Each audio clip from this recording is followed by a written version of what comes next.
আসসালামু আলাইকুম।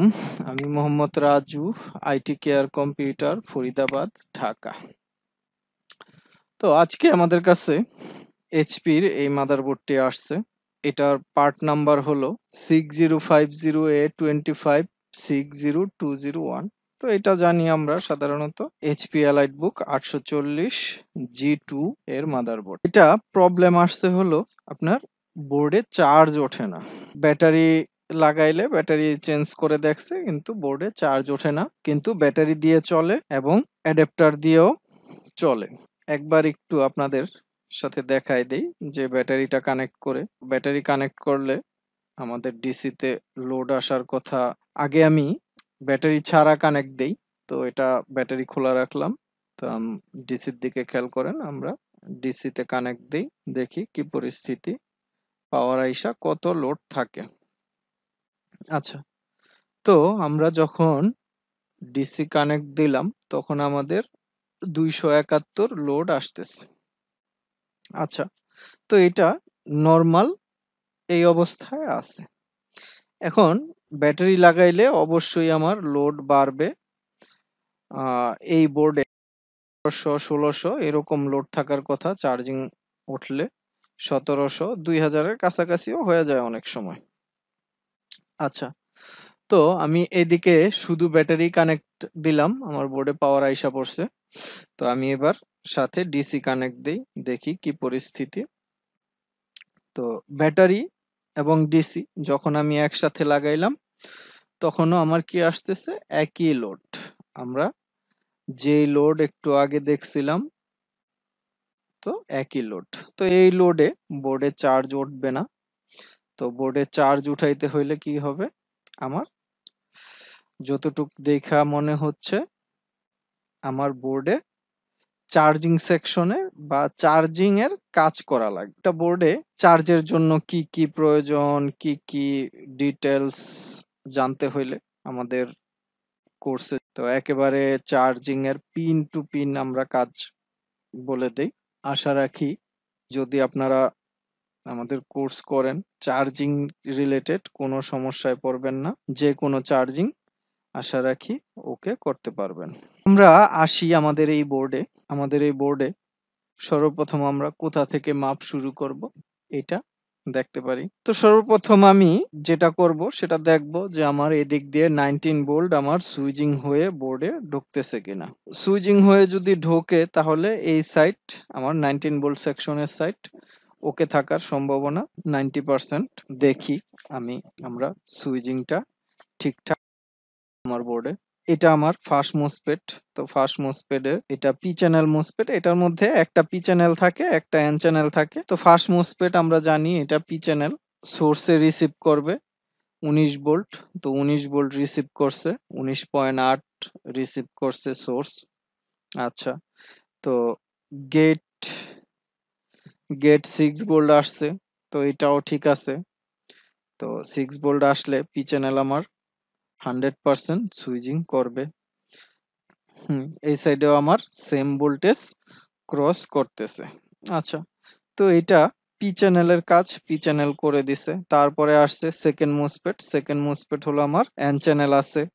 তো এন সোর্সে 19 ভোল্ট রিসিভ করছে।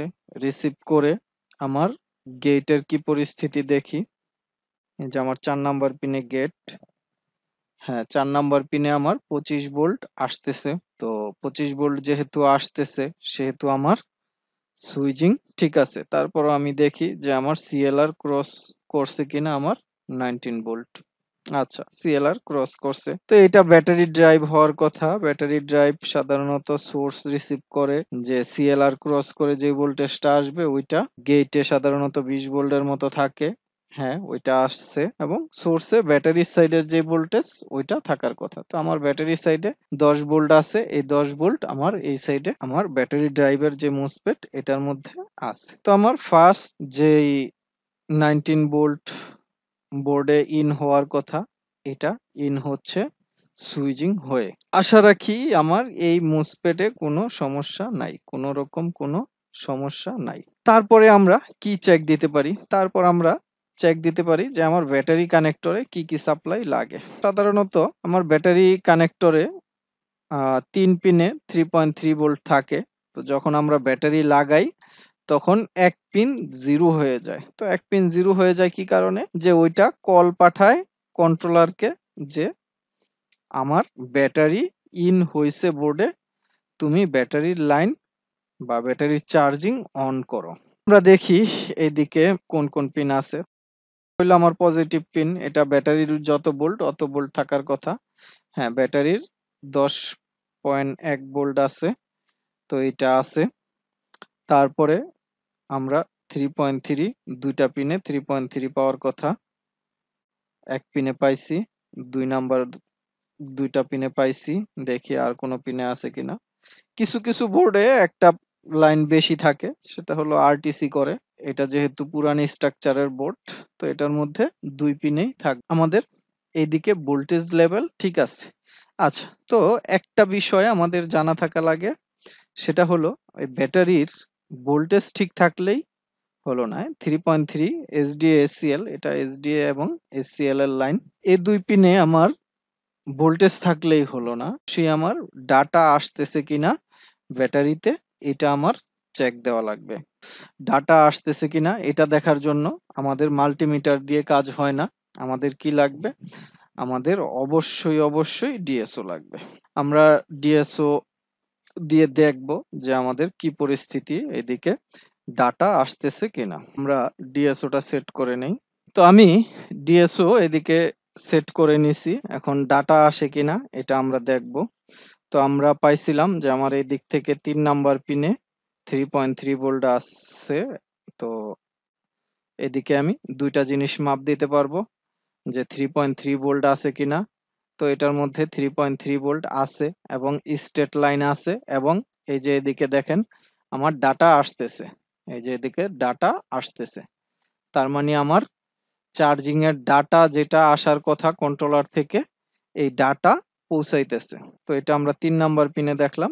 এটা এসডি এসসিএল এর যে কোনো একটা হবে। তো আরেকটা পিন আমি দেখি। হুম, এটার মধ্যেও দেখেন আমার 3.3 ভোল্টও ঠিক আছে এবং আমার ডাটা কন্টিনিউ আসতেছে। এটার মানে দাঁড়াইলো আমার কন্ট্রোলার এর যে ফাংশন এটা ঠিক আছে। পরবর্তী আমাদের চলে যেতে হবে চার্জিং আইসিতে। তো চার্জিং আইসিতে আমরা কি কি চেক দিতে পারি? এসি ড্রাইভ যেহেতু বের করে দিছে, সেহেতু তো আমরা আবার বোর্ডে চলে আসি। তো আমরা এখন চার্জিং আইসিতে যাওয়া লাগবে। তো চার্জিং আইসিতে আমরা কি কি চেক দিতে পারি? একটা বিষয় জানা থাকা লাগে যে চার্জিং এর বিষয়টা ফুললি আপনার এম্পিয়ারের উপর নির্ভর করে।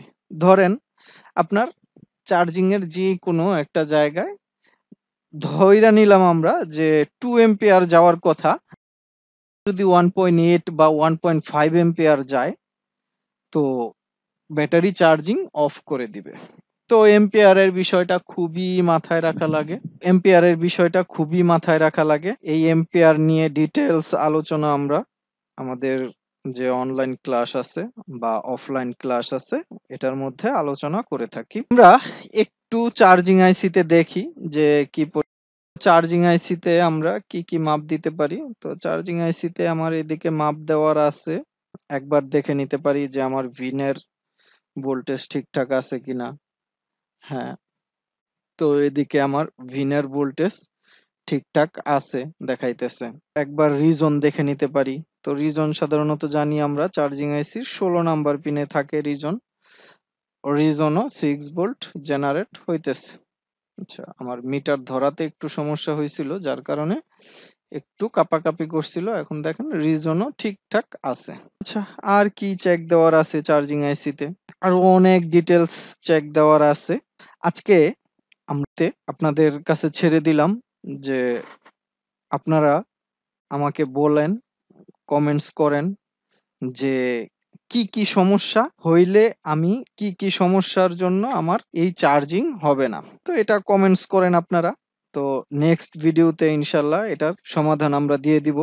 ইনশাল্লাহ পরবর্তী সপ্তাহে আমাদের যে নেক্সট ভিডিও আসবে, ওই সপ্তাহে ইনশাল্লাহ ফুল ভিডিও পেয়ে যাবেন। তো আপনারা বেশি বেশি কমেন্টস করেন, তাহলে অনেকেরই জানা হবে যে কোন কোন বিষয়ে চার্জিং রিলেটেড সমস্যা আসলে কোন কোন বিষয় চেক দেওয়া লাগে। বেশি বেশি কমেন্টস করেন, ইনশাল্লাহ আগামী সপ্তাহে আমরা ফুল ভিডিও নিয়ে আসতেছি। আমাদের চ্যানেলটি লাইক কমেন্ট সাবস্ক্রাইব করে আমাদের পাশে থাকবেন। আসসালামু আলাইকুম ওয়া রাহমাতুল্লাহি ওয়া বারাকাতুহু।